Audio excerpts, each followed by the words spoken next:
awan mendung ini kan ketika mau hujan kecil. bawa air. Itu kan ada awan yang warna hitam tuh bawa air. Kalau kita mendung katanya Pak ya. Jadi namanya Masjid Mendung. Oh. Makanya warnanya agak mendung-mendung ya. Kemudian masjid ini dibangun pada masa Khalifah Umar bin Abdul Aziz, cicitnya Umar bin Khattab ya, ketika masa kekhalifahan Bani Umayyah. Jadi pelan-pelan kita mengenal sejarah Islam. Jadi ada masa kerasulan dipimpin langsung oleh Rasulullah, ada masa Khulafaur Rasyidin yaitu 4 sahabat yang mulia, Abu Bakar, Umar, Utsman, Ali. Kemudian ada masa Khalifah Bani Umayyah. Kemudian ada masa Khalifah Abbasiyah. Kemudian ada masa Mamalik sampai rentetan terakhir Khalifah Utsmaniyah. Ini kerajaan Islam, sejarah Islam. Ya, kalau mau baca bukunya ada di Bidayah wan Nihayah karya Imam Ibnu Katsir. Jadi Bapak Ibu, masjid ini dibangun pada masa Umar bin Abdul Aziz untuk mengenal satu sejarah penting. Apa sejarahnya? Dulu Rasulullah ketika melaksanakan sholat Id, sholat Istisqa, Idul Adha, Idul Fitri, itu sholatnya di sini, di masjid ini. Ya, dulu di sini tanah lapang. Jadi Rasulullah SAW pernah memimpin sholat Istisqa dan sholat Id di sini. Maka oleh karena itu namanya Masjid Abu Bakar. Ya, karena dulu Abu Bakar memimpin sholatnya di sana. Makanya di sana ada Masjid Sayyidina Ali. Ketika Ali memimpin, pernah memimpin sholat Id di sana. Karena di sini dulu lapangan kosong. Ya. Karena memang untuk sholat Id, sholat Istisqa itu disunahkan di lapangan kosong. Ya. Disunahkan di lapangan kosong. Ya, itu sejarahnya. Kemudian hikmahnya kenapa? Kenapa Rasulullah mensyariatkan, menyunnahkan untuk sholat Id dan Istisqa itu harus di lapangan kosong? Ada yang tahu hikmahnya apa? Untuk mensiarkan agama. Silaturahmi. Untuk mensiarkan Ustaz, agama. ukhuwah Islamnya. Yang benar jawabannya dapat hadiah. Ukhuwah Islamnya. Mensiarkan agama. Siarkan agama ada lagi? Ukhuwah. Gimana? Ya, tidak ada? Salah. Biar muat banyak lagi. Biar muat banyak. Biar muat banyak. Biar muat banyak, Masya Allah. Ukhuwah Islamnya. Oke, salah juga. Wah. Salah satu hikmahnya ialah buka Google supaya ibu-ibu yang sedang haid boleh ikut. Ya, kalau dilaksanakan di masjid nggak boleh ikut. Syariat Islam. Gimana? Nah. Nggak boleh kalau tidak ada keperluan. Boleh salat. Tidak darurat. Boleh salat Istisqa. Gimana? Boleh salat Istisqa. Ibu-ibu kalau sedang haid. Ibu kalau sedang haid nggak boleh sholat, Pak. Ibu tadi bertanya, ibu-ibu kalau sedang haid nggak boleh masuk masjid. Nggak boleh kalau tidak ada keperluan mendesak. Ya. Kalau misalnya ibu sebagai guru mengajarkan Al-Quran seperti ustazah-ustazah di Masjid Nabawi, mereka full sebulan itu nggak pernah absen. Karena kenapa? Karena memang darurat. Mungkin kan bikin halaqah di luar panas. Iya, iya. Jadi seperti itu. Jadi syariat Islam adalah syariat yang memuliakan kaum hawa, syariat yang memuliakan perempuan. Berbeda dengan syariat sebelumnya. Orang-orang Bani Israel, Bu, kalau perempuannya sedang haid, itu tidak boleh dekat-dekat dengan keluarga, tidak boleh dekat-dekat dengan tempat ibadah. Terus dikemanain? Ibu-ibu yang sedang haid itu diarahkan ke lereng-lereng gunung. Di sana dibikin gubuk-gubuk kecil untuk menyendiri di sana. Ketika sudah bersih, baru boleh turun ke kampung, kumpul lagi dengan keluarga tercinta. Itu syariat Bani Israel dulu. Masa jahiliyah sebelum Rasulullah datang, perempuan juga dihinakan. Bahkan ada yang berani bunuh anak perempuannya sendiri karena dianggap menjadi beban keluarga. Mungkin kalau yang laki-laki bisa diajak perang, diajak berburu. Tapi kalau anak perempuan cuma di rumah, kalau satu oke lah. Kalau 5, 10 ngabisin beras tuh ya. Itu anggapan orang jahiliyah. Makanya oleh karena itu perempuan dianggap beban beban keluarga. Bahkan adat istiadat ketika mau menikah itu lebih kacau lagi. Caranya bagaimana? Caranya kalau ada orang perempuan yang mau menikah, orang jahiliyah, maka dia tidur dulu dengan 10 laki-laki. Ketika sudah lahir anaknya, dilihat nanti ini mirip siapa anaknya, maka itulah bapaknya. Jadi seperti itu cara penentuannya. Sudah jadi rusak benar-benar jahiliyah. Kalau jahil bodoh, ini jahiliyah, ini jahiliyah. Ya, jadi seperti itu. Maka datanglah Rasulullah SAW. Tepat memang cocok, yaitu Rasulullah diturunkan di Mekah Al-Mukarramah, ya, untuk membenarkan akidah yang sangat rusak sekali pada saat itu yang dikenal dengan jahiliyah. Maka oleh karena itu Bapak Ibu yang dimuliakan Allah Subhanahu wa taala, datanglah syariat Islam memuliakan kaum Hawa, sehingga dalam satu riwayat dikatakan bahwasanya al-jannatu tahta aqdam ummahatikum. Surga itu terdapat di mana? Di bawah telapak Di bawah kaki ibu. telapak kaki ibu. Walaupun kaki bapak lebih bagus, kaki ibu surganya di bawahnya ada surga. Ya.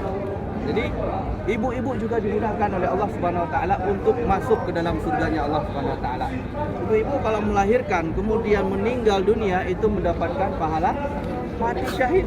Kalau bapak-bapak mau pahala mati syahid itu harus berangkat ke medan perang, harus berjihad, berdarah-darah, ya, harus dibunuh, dipotong dan lain sebagainya. Kalau ibu-ibu melahirkan kemudian meninggal dunia dapat pahala syahid. Jadi masya Allah, ya, itu hikmahnya yang kita petik hari ini.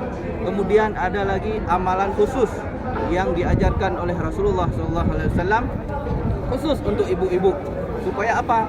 Supaya ibu-ibu ini mudah masuk ke surganya Allah Subhanahu wa taala dengan syarat mampu menjaga 4 amalan khusus.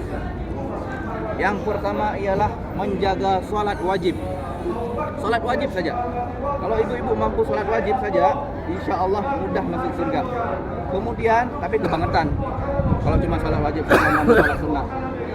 Dan nanti di surga itu, di akhirat itu bukan orang yang di dalam neraka saja yang menyesal, tapi orang yang masuk surga juga ada penyesalannya. Penyesalannya apa? Kenapa dulu saya sholat duhanya cuma 2 rakaat? Ketika kita melihat teman kita yang di samping yang sholat duhanya 8 rakaat, fasilitasnya beda. Nanti ketika dikasih makan ada pemukanya dulu, kemudian ada cemilannya dulu, kemudian ada rendang padang dan sebagainya. Kalau kita yang wajibnya saya dapat nasi sinto. Itulah istilahnya, ya. Intinya menjaga salat. Yang kedua amalan khusus ialah idza shamat syahraha, mampu menjaga Harta suami. puasa Ramadan. Ya. Kemudian yang ketiga ialah mampu menjaga kehormatan, mampu menjaga kemaluannya, mampu termasuk menjaga auratnya di sini nomor 3. Kemudian yang terakhir ialah taat kepada suami. Itu kuncinya itu. Kenapa? Kuncinya Itu yang berat. Ini yang mana yang paling mudah, yang paling susah yang mana, Bu? Yang keempat paling susah. Taat sama suami. Karena memang surga itu tidak murah, Bu. Surga itu ada tingkatannya sampai 8 tingkat. Yang paling tinggi itu bersama Rasul dan Nabi, orang-orang soleh, orang-orang yang mati syahid. Oleh karena itu kalau bapak, ibu-ibu khususnya sanggup menjaga 4 yang ini, maka dipersilahkan masuk surga mana saja yang ibu mau. Mau surga pertama, kedua, ketiga, 4, 5, 6, 7, 8 bebas pilih. Ya, dengan syarat mampu menjaga yang 4 ini, ya. Memang berat, akan tetapi minta pertolongan Allah Subhanahu wa taala. Ada doa khusus yang diajarkan oleh Rasulullah sallallahu alaihi wasallam, Allahumma a'inni ala zikrika wa syukrika wa husni ibadatik. Baca terus doa ini supaya apa? Kita bisa mudah salat, mudah puasa, mudah menjaga kehormatan, mudah juga taat sama suami. Insyaallah siap taat sama suami, Bu? Yang siapnya bapak-bapak. Ini belum siap nih, Pak. Siap kan? Siap kan? Harus ditambah lagi nih teorinya kayaknya. Oke, Bu. Mau Karena digahap depan orang ramai, siap. Di surga nanti ada 4 orang sayyidat ahlul jannah. Ada 4 orang yaitu pemimpin daripada bidadari-bidadari surga. Ada yang tahu? Itu laki-laki itu mah. Bapak diam dulu. Dapat hadiah. Iya, saya ibu nih. Ada yang tahu, Bu? Siapa? Yang paling jauh dulu. Khadijah. Paling jauh Siti Maryam. Kemudian ada Asia. Kemudian ada Khadijah binti Khuwailid. Kemudian anak Rasulullah Fatimah. Ini punya kelebihan khusus semuanya, ya. Jadi titik fokus kita di sini ialah Siti Asia. Siapa Siti Asia ini? Istrinya Fir'aun. Ingat Bapak Ibu, boleh kita taat kepada manusia dengan tidak bermaksiat kepada Allah. Ya? La ta'ata li makhluqin li ma'siyatillah. Tidak boleh taat kepada makhluk kalau disuruh bermaksiat kepada Allah. Kalau suami ibu nyuruh buka aurat, itu ibu boleh menolak, tidak boleh taat kepada suami. Karena kenapa? Bermaksiat kepada Allah. Tapi kalau hanya sekedar bapak pengen ibunya pakai ini warna hijau, pakai ini warna hijau demi menyenangkan hati suami. Ya Pak ya. Ya, hal-hal sekecil itu bisa mendapatkan ridha suami. Karena kenapa? Surganya ibu-ibu terdapat pada ridha suami. Siti Asia, suaminya itu Fir'aun, masih bisa taat, Bu.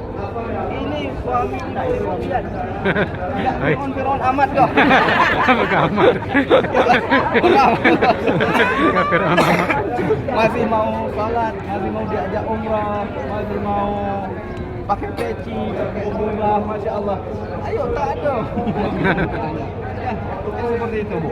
Pasti dalam keluarga akan ada cobaan. Ya.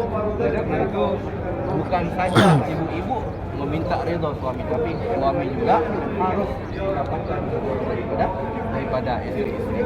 Surganya ibu-ibu terdapat pada Suami. surganya pada ridhonya suami. Intinya apa? Perempuan ini makhluk yang dimuliakan dalam syariat Allah, syariat Islam yang dibawa oleh Nabi Muhammad sallallahu Allahumma shalli wa alaihi sallim. wasallam. Oleh karena itu ibu-ibu seharusnya harus lebih banyak lagi selawatnya kepada Rasulullah sallallahu alaihi wasallam. Allahumma shalli. Lebih giat lagi menggali sirah mencontohi teladan Rasulullah sallallahu alaihi wasallam. Karena kenapa? Perempuan ini makhluk yang Mulia. Kenapa yang mulia? Sebagai penutup mungkin. Yang pertama, perempuan itu kalau posisinya sebagai ibu, dia menjadi kunci surga bagi Anaknya. bagi anak-anaknya. Kalau perempuan ini posisinya sebagai istri, dia akan menjadi pelengkap daripada setengah agama suaminya. Kalau perempuan ini posisinya sebagai anak, dia menjadi benteng daripada azab api. Allah. Jadi perempuan ini adalah makhluk yang sangat Mulia. spesial, makhluk yang dimuliakan oleh Allah Subhanahu wa taala. Kemudian syair Arab pepatah pun mengatakan al-mar'atu, oh perempuan, ya, la yukrimuha illa karim wa la yuhinuha illa la'ib. Oh perempuan, tidaklah orang yang memuliakannya kecuali dia adalah orang yang paling mulia. Allah. Tidaklah orang yang menghinakan perempuan kecuali dia orang yang paling hina. Jadi intinya, kalau kita mau lihat seseorang itu mulia, baik, maka lihat bagaimana dia memperlakukan perempuan. Bagaimana dia memperlakukan istrinya, ibunya, anak perempuannya, saudari-saudarinya. Jadi Bapak Ibu, kalau mau pilih menantu, lihat akhlak dia kepada ibu bagaimana, akhlak dia kepada saudari-saudarinya bagaimana, akhlak dia kepada bibi-bibinya bagaimana. Jadi kalau mau lihat laki-laki itu baik agamanya, karim, mulia, lihat akhlaknya kepada perempuan. Wah. Dapat Bu hikmahnya? Dapat insyaallah. Ibu sudah tahu diri sekarang ya. Hari tadi berdiri. Oh, dari tadi ya. Intinya apa? Intinya harus banyak-banyak bersyukur. Terima kasih pada Allah, banyak-banyak salawat kepada Rasulullah sallallahu alaihi wasallam. Oke, dapat ya? Dapat. Sejarahnya dapat tadi? Dapat. Hikmahnya dapat ya? Insyaallah. Amalannya juga ada? Dapat. Dapat. Ini Enggak ada ujangan. gimana? Laki-lakinya lain kali, Bu. Jadi serangannya tidak langsung. Pada mas itu kasih kuatnya semua